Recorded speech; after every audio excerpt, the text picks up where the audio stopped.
Thank you so much. I'm very excited to be here and chat with you. Super. So am I. In fact, I've been wanting to invite you a long time back because I've made a I list of know people we I spoke want about to. that, and this was like almost over a month ago, literally. Yes, I did. I did. So I sent an invite to all the people who were in Fear Factor with us. Some of you responded, some of you still haven't. So I'm looking forward because I just felt that, that whole experience we went through together as a group Oh my of God, 13 yeah. girls was incredible, wasn't it? So you want It to start was, that conversation by sharing your experience from Fear Factor and what you remember and how it was for you? oh my God, honestly, I think I reached kind of last five or last six girls who kind of survived, and I was just wondering because I was not that brave. I think I did it in the spirit of, if she can do it, I can do it too. Literally, it actually happened like that with me. And when I remember the first stunt that we did, I don't know if you have that memory, but the first stunt was we had to jump from a chopper. There was no harness, and there were these blue, red, and yellow lines, and we had to jump and touch and hold on to that. Basically, that was the whole idea of Done, it. yes. And harness free and almost like 40, 50 feet from jumping from a chopper. It was like completely new experience. And I think something that we have done it, and I don't think so we'll ever do it again for sure. Absolutely, absolutely. I And I remember that remember stunt rather so you, me, vividly. and Netra, and couple of us were vegetarians, and we had such tough time because we were like, you're literally crying. We need some like good food. It was crazy and cold. Oh my God. So the viewers, if you guys, I'm just giving you a little bit of information that we did our Fear Factor in Johannesburg, which is pretty much a Yeah. non-vegetarian town. Getting vegetarian food was pretty difficult for us, and the conditions were tough because if you remember, it was super cold, and we had to wake up like at 4 a.m. or something, and we were driven to different places to do these stunts. So it was pretty tough. Now, Anjana, coming back to what you said, that the competitive spirit that you had, which I'm aware of, but I want to project it to the viewers as well. That was it always there in you? Were you always the I cannot lose? I am that person who's a go-getter, or did you build it over a period of time? See, I don't think so. I was an ambitious person to begin with. I was very always happy with what was there. I definitely wanted more. Everybody wants more and more good in life, actually.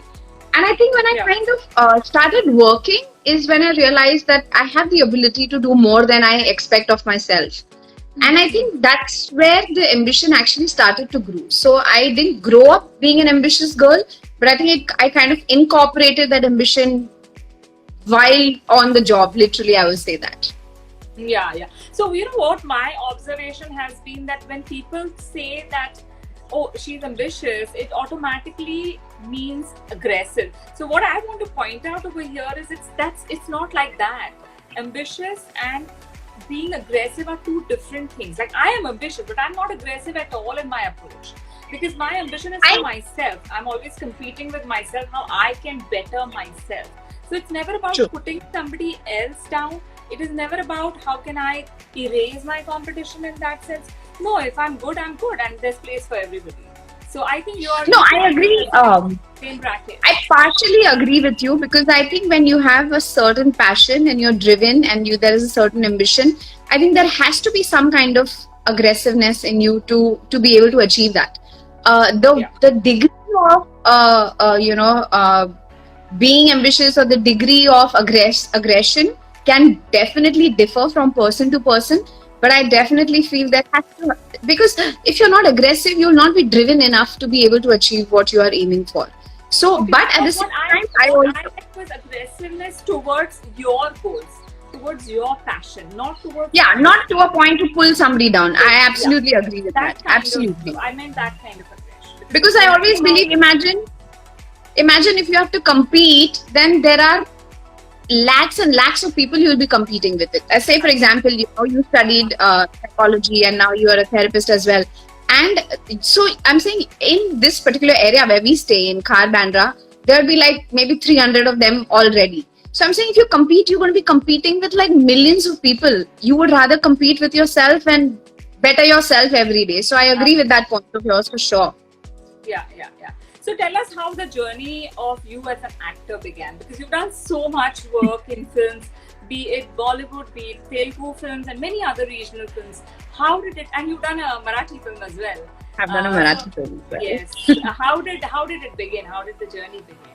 I think I didn't start off with having that notion in my mind that I want to be an actor. I started with the fact that I wanted to fund my education. I always had this dream of going to do my masters abroad. That was actually the dream. And I didn't have the means to do that. I mean, my parents were not that well off enough to be able to send me to London to study. So the only kind of way out was there were a couple of friends who pushed me into modeling, and they said, you can model, make your money, and go and study, and that way, you will be able to achieve your goals, and you don't really have to burden yourself with loan, education loan, and everything. And I thought, yeah, that was a nice way. And people said, yeah, अच्छा दिखती है, कुछ न कुछ तो काम मिल जाएगा. Yeah. So technically started that way, and then I think so I did make the money. I did go to do my masters in UK in international trade. And when I came back, I was still kind of figuring whether I wanted to start something of my own, because I studied international business. I wanted to do garment exports, which my family was into. Or should I work with somebody and, get some more work ex? I think during that time, I did a couple of more ads and kind of got noticed a little more than before. And that's how I got my first film offered. And I think from there, it's probably been a journey. So I think I always say that, which I'm fortunate that I didn't choose to be part of the Hindi film industry. I think it chose me. And now I'm not getting out no matter what you do. That becomes a little difficult, isn't it? So now that you've chosen me, I'm not leaving you. Absolutely. So how was the journey? Was there a lot of difficult situations that you faced? Was it a smooth ride? Were there ups and downs are there in everybody's life? See, I think I'm talking about professional life, but the rise and the trough, so to say, that differs in everybody's journey. How was it for you?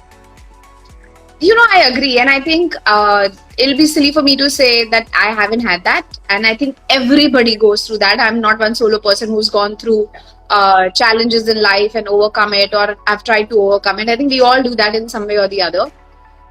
Professionally, because there was no expectation. I come from a background, I didn't know enough.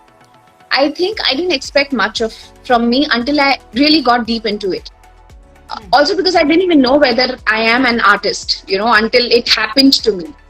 And I think when it happened and I realized that I truly enjoy doing this is when I started, getting that ambition in my thing that, okay, I want to do more, I want to do better, I want to work with better and bigger people and stuff like that. Of course, there have been challenges. Of course, there have been films where you've been sometimes not informed that you were part of it and then not anymore. And that's the worst thing to handle. Yeah, I mean, it's not that you blame them. It's just that you keep questioning yourself whether were you not good enough, or what happened, or maybe I'm not looking nice, maybe I put on weight, maybe maybe I'm not able to deliver, maybe they think I'm not a good actor. I mean, there are it's like a question to yourself, literally, that you feel that are you worth it or not. And I think that has come to my mind a lot of times, and every time I think I've kind of felt that अच्छा अब मुझसे नहीं होगा, something just props up and pulls me back. So I'm like, listen, you don't want me to go also, and you're not letting me in completely. What the hell is going on? I like the way how you personalize the industry. It's like a person, and you are talking to that person. I really like. Yeah, I treat my profession like actually a person. I say, what the hell is going on, dude? Either take me or chuck me out. Do one thing. Yeah. But I think, they say, once an actor, always an actor. So that bug just bit leave. You're infected for life now. That's very important. What you brought out is the closure part, that we go for hundreds of auditions, and this is especially for struggling actors, so to say, or when you're giving hundreds of auditions and you never hear back, and then some you get chosen, everything is done. I mean, it's happened with me where I've signed the contract even only to find out that they've already started shooting and I don't even know about it. Right? Same thing. And that is heartbreaking. It's so difficult. Like, what happened? I mean, I was ready with my bags packed and everything. So I think it's very crucial for all of us to take the responsibility that give closure to people. And we do that even in our life. I think have that kind of maturity and ethics to say, sorry, it didn't work out for you. We tried, but we have to go for another option. I think that's being professional. It's being ethical and it's being human more than anything else. That So you that's are what not I think. hanging Yeah, in hope, literally. yeah. No, even in, I think, personal lives, or even with our children, even with our spouses, even with our health, I think closure becomes important, and we don't look at it like that. We don't give that I much think, importance, but it I think, erodes us and the other yes. person. So one needs to keep, and I'm so glad you brought this topic up. I feel we as human beings don't like confrontation, or a lot of people, I would say 95% of the people, kind of hate being confronted with things. They would just rather leave it at it rather than like make a conversation and say, or not, forget apologizing. I mean, I'm not even expecting that. I'm just saying a basic ethical thing of saying that, listen, it didn't work out Yeah. for whatever. We can't give you reasons, but it didn't work out. And I think that's not even actually a confrontation. That's just Yeah. informing somebody. And I think we kind of No, I lack. think people find it difficult to say no. Yes, That ho absolutely. jayega, हाँ, So they will cut off. They will not talk to you, but they will not say no. It's funny. Like so many sometimes scripts come, and I have a habit that if I've got something, then I have to read it. So it might take a little longer than 3-4 days or a week tops to read it and give it back. But I would make sure that I at least tell them that I'm sorry. This doesn't resonate with me at this moment. I don't think so I can be part of it. People will feel bad, but they'll at least respect you for the fact that you at least gave them an answer, because I know so many actors who just keep you hanging for months and months together and don't revert. And I feel that's hopeless, literally. That's not a nice thing to do to anyone.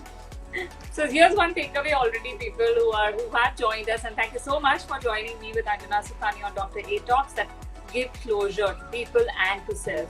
So let's end this circle, this cycle, because it really, I mean, it takes a toll on everybody. Just giving a closure that, okay, this is what it is, and people are resilient and people can handle it, but just go. Of I course. find that, to say no, especially for Indians, is very difficult. We don't have this no culture at all. So We don't. Be assertive. A no is a no. People can handle it. So let's I mean, that's a good takeaway, Anjana. So thank you for that. Now coming back to what the talk is about, it's all about inspiring people. It's all about motivating all the people who have joined us. And I've always said that, irrespective of who you are in your life, there are always ups and downs. So I'm sure in your life also, you've gone through some really terrible times. How have you dealt with those? And if you want to share what the terrible times are or the incident is, you please share. If not, just tell us how you bounce back. I don't think so I can call it terrible times, because that's like going really deep into saying that life is shitty, which I don't think so at all. I think I live a very beautiful life. And but the thing is that when you lose a dear one, I mean, I had my nani and my masi, both I was very, very close to, and I lost both of them in a span of almost 2.5 years, and especially my masi, because she was suffering from cancer, and I was with her through it every single day. I saw the pain that she went through. I saw it takes a toll on you emotionally, physically, in every way possible. It like literally sucks it out of you completely. And not just her. I mean, I took her to hospitals, and I saw the kind of condition little kids were going through, similar kind of situation, and like 2-year-old children. I mean, really, I just couldn't get my head wrapped around the thought that, I mean, what do 2-year children do to suffer that kind of pain? And I think that entire journey of a year or so that it happened, I had kind of cut off from work, and I was not really in touch with people. And I think that kind of took a little ride on me, and I fell into depression after she passed. And I think that was a very challenging time for me. But like I said earlier also, that I was very, very fortunate that I have a great support system in terms of family and friends. And my brother literally pushed me into therapy, because not in India, therapy is not supposed to be very common, or it's considered like as a taboo, or it is considered as if this is, I mean, ऐसे क्या पागल हो गए जो तुमको therapy पे जाने की जरूरत है? People literally think like that. So two main things that I personally feel, that when you're going through something like that, seek medical help. The family and friends are always going to be there and they'll hear you out. But what a therapist, the way a therapist can help you deal and tide over these things, your people will not be able to do that much. Sometimes you reach a point where you need medication, if not, if not like an institutionalized place where you have to go to, but sometimes you need therapy and medication simultaneously to be able to deal with things. Yeah. And kind of culture is not there in India, and I feel terrible that people still feel कि अरे ये पागल हो गई इसलिए depression है इसलिए ये थेरेपिस्ट के पास जा रही है. So I think that kind of sensibility needs to that needs to be cut down. That kind of sensationalism of it being a taboo, I think that's a very wrong thing. Second thing, which I think very, very important, is that therapists are very expensive in India. I mean, I don't know how it is abroad, but for me, I could afford it. But what if somebody who is, a regular job going person who is probably from a middle class or a low middle class background and cannot afford that kind of treatment? So what about that? What about people who really need that kind of therapist or a medical assistant? What do they do about it? So I think these two things. I'm going to ask you a little bit a pause here because frankly in India therapists don't get paid as much, because I've been now in this field for last 5 years and I've seen what the therapists who pretty much give their time. It's like 1 hour of their time which they attend to the client with, and on an average the price is not more than $1,000. On an Really? average, I got pleased, I would say then. I don't know who you've gone to. I mean, of course, there are expensive ones. There are different therapists. But on an average, 1,000 rupees. I mean, what is 1,000 rupees for 1 hour for somebody? Nothing. Nothing. If it is 1,000, I'm very happy actually. Life effort. I mean, you go out for a coffee for 2 people, it comes to that much, right? I agree. I think India is actually very cheap compared to abroad. Abroad is $150 on an average. Wow. But for that, yeah. I mean, that's but then they also have securities. They also have NHS where a lot of it is taken care of by the government. And unfortunately, we don't have all of that here. So, that's the reason why I said, and like I said, maybe I got pleased and I paid a lot more than what you were telling me. No, it depends on the seniority of the therapist. It depends on the qualifications and all that. I'm talking about average of the whole thing. If you take Pan India, I'm figuring out that it is that much. And now with online portals, it's much lesser because, it's easier. So for everybody who's on this chat, please don't hesitate to reach out. Depression or any anxiety, panic, these are illnesses of your mind.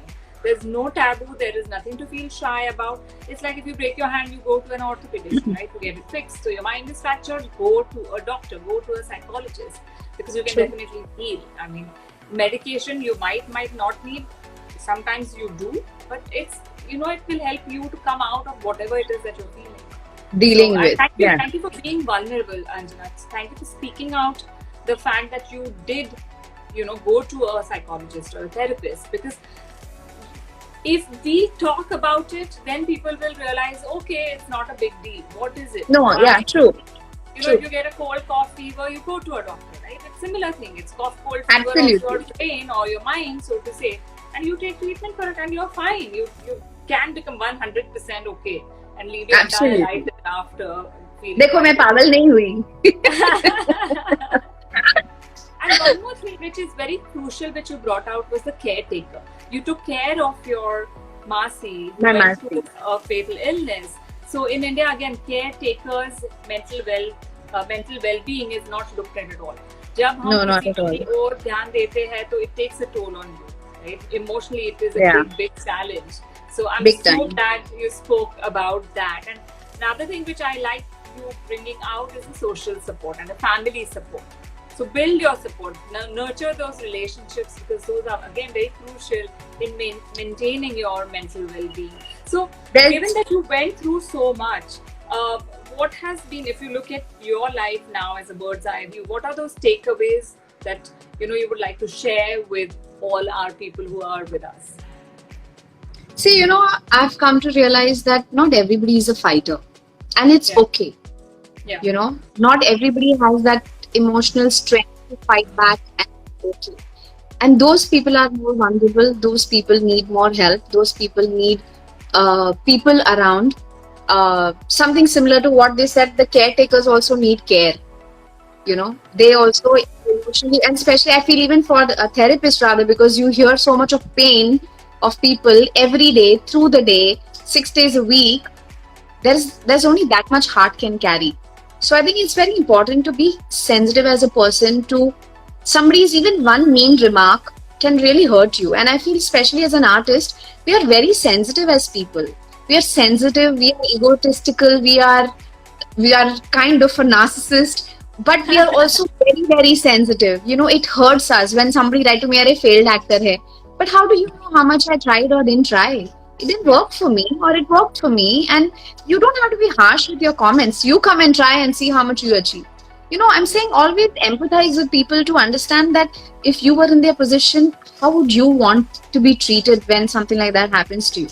My only I think mantra of life is just be kind. Be a kind person. You probably don't have to give anything else to anyone, but just be a kind person. Understand that has a certain amount of challenges and pain or suffering they go through. Don't make it tougher for them. Make it easy for them. Be nice. Be a happy person, and spread that little happiness. That's because that's the only thing you can really give. Your smile, right? Or a kind word or a compliment. That's the only thing you can really do for another person. And I think that's the biggest lesson of life for me that I live by. That just be a kind person. That's all. That's such a beautiful takeaway, Anjana. That's really, really brilliant. So, given that the situation, the unnatural situation that we've been in last 3 months, how has life been for you? What have you been up to? Like I said, I live a beautiful life. I live a very happy life. I don't really anymore get things to me. That doesn't mean I don't get hurt when people say some mean things or rude things, even on social media for that matter. It hurts, of course, I'm a human being. But more or less, I have learned to detach myself. I want to go act, do a good job, and come back and detach myself. I don't want to really live with that because for me, performing is a passion. And I want to continue to do that passion irrespective of how I'm perceived. It doesn't matter to me. At the same time, I feel I lost. I just went blank. What was I saying? Okay. No worries, no worries. No, my question was in the lockdown, how has it been for you? Yeah, so the lockdown has been amazing actually. I've had time to spend with family, learn to cook a little bit, tried my hand at learning a little bit of Spanish, and tried to sing a little bit. I don't know, cleared off my wardrobe. There's so much to do at home. I realize do jhadu pocha since the help is not allowed. So every day, not every day, so every alternate day, I help out mom, cleaning the house and everything. So yeah, I mean, it's been great. I don't mind being home. It's lovely actually. Only for a little while though. I mean, that so many people I've spoken to, most of them have said this, that actually one doesn't mind it. When it was enforced, we were like, oh my God, how are we going to survive? Yeah. Right? But now True. It seems like it's fine. It's become the new norm. That sense. I agree. I think that's the whole thing with humans. They are so resilient and so adaptable in a certain way that you put them in a situation for some time and they'll adapt to that. And now, when everything starts opening and then when we start going out, and then that will become very natural to us. So I guess, yeah. I mean, I think that's a positive thing that we are able to adapt to situations pretty easy. So do you want to sing for us? No. Okay, I can sing 2 lines. I don't know. What should I sing? Whatever you've been practicing. No song really comes. It's funny, but every time when somebody asks you to sing, you're like, अच्छा क्या गाऊं? वैसे आप गुनगुनाते रहते हो पूरा दिन, पर जब एक्चुअली बोलते हैं गाने को तो तब ध्यान नहीं रहता कौन सा गाना गाओ. सोच रही हूँ. Okay, I'll sing. It was my Masi's favorite song, so maybe it's a dedication to her. Dedicate this song to her. Yes. तुझसे नाराज नहीं जिंदगी, हैरान हूँ मैं, हैरान हूँ मैं. I know it's very low. तेरे मासूम सवालों से परेशान हूँ. ओ परेशान. मेरा स्केल चेंज हो गया, but yeah, that's that. Somebody's already. Who's that? S somebody has already commented lovely voice. Yes, she does. And I'm sure your Masi, wherever she's watching, is blessing you so that. Oh yeah, every day. I have a chat with her every day. Every day she's sending millions of it. Absolutely, absolutely. So what next, Anjana? What is it that you want to achieve? What are you looking forward to once shooting starts? Is there anything in the pipeline that you want to share with us? So I have done a film called Mumbai Saga. It's with John and Imran Hashmi, and a huge multicast of the film. It's directed by Sanjay Gupta, and I still have a couple of days to shoot. So I guess once we are kind of in that process of putting things together, I'll probably finish that shoot for a couple of days. And then there are conversations about doing some web film and some web shows, but nothing's concrete as of now, because I think people are kind of still getting into that mode of planning. So I guess, but I guess we'll have a few announcements once hopefully everything kind of seems normal in a month or so. Absolutely, absolutely. So Anjana, thank you so much for coming to Dr. A Talks. I always Pleasure. ask all my guests to give one message to all the viewers who've joined us, and thank you everybody for joining us for this talk. What would that be? I know you did, like I said, but is there anything else in addition to that? I think just be kind of sums up everything that a human should be, and my message always will be the same, that just be kind. That's such a beautiful message, and I would definitely second that, to say that yes, kindness goes a long way. And what I also say, that every single day help one person.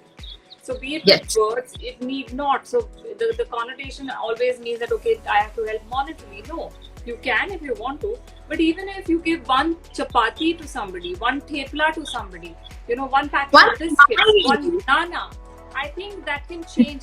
So I have been giving masks, right? So whenever, if I go out, then I always carry a set of masks and I distribute those. So that's really nice. And just words, like you said, right? I mean, being kind to people around you goes a long way. Doesn't mean there is no conflict. Conflict is a part of life, but when you resolve the conflict, which is again an important part, not to sweep it under the carpet, resolve any conflicts, if you have any, with kind words. And that, I think, even if you can't, I somehow feel even if you can't resolve it, just forgive and move on. Yeah. Because I know that there's some relationship which are so toxic that the more you try to resolve, the more you keep digging things into it. So it is better to just forgive and move forward, because there is no point otherwise, I feel. Then you got to resolve it for yourself. So you have to give the closure. If you not get it from the other person, then it becomes important that you create that closure. There are ways of doing it, of course. Of course.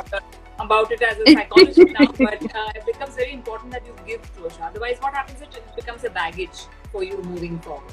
So then that becomes like, okay, it's constantly there at the back of your mind, and it will affect everything that you do in life.